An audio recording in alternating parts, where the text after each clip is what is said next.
First reading, Acts chapter 16, 11-15. And sailing from Troas, we came with a straight course to Samothracia, and the day following to Neapolis. And from thence to Philippi, which is the chief city of part of Macedonia, a colony. And we were in the city some days conferring together. And upon the Sabbath day, we went forth without the gate by a riverside, where it seemed that there was prayer, and sitting down, we spoke to the women that were assembled.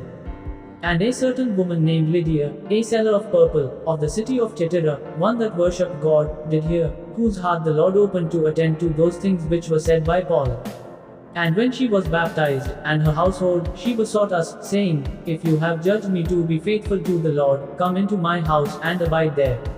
And she constrained us. Gospel, John chapter 15, 26 and 16, 1-4. But when the Paraclete cometh, whom I will send you from the Father, the Spirit of truth, who proceedeth from the Father, he shall give testimony of me.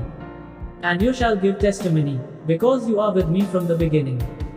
These things have I spoken to you, that you may not be scandalized. They will put you out of the synagogues. Yet the hour cometh, that whosoever killeth you, will think that he doth a service to God. And these things will they do to you, because they have not known the Father, nor me. But these things I have told you, that when the hour shall come, you may remember that I told you of them. Reflection. There are so many people who have sacrificed their lives in order to give witness to the truth. While introducing the Spirit to us, Jesus tells us that it is the Spirit of truth and it comes from the Father.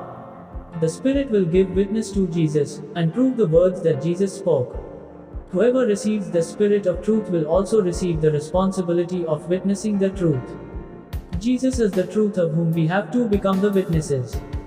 There have always been the enemies and threat to the people who walk on the path of truth. Those who are ignorant of the truth, they become the enemies of the witnesses of truth. When we look around us and when we look behind in the history, we find that there have been always attempts to silence and bury the truth.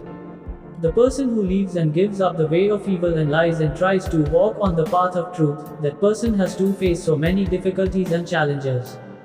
Jesus had already warned about this.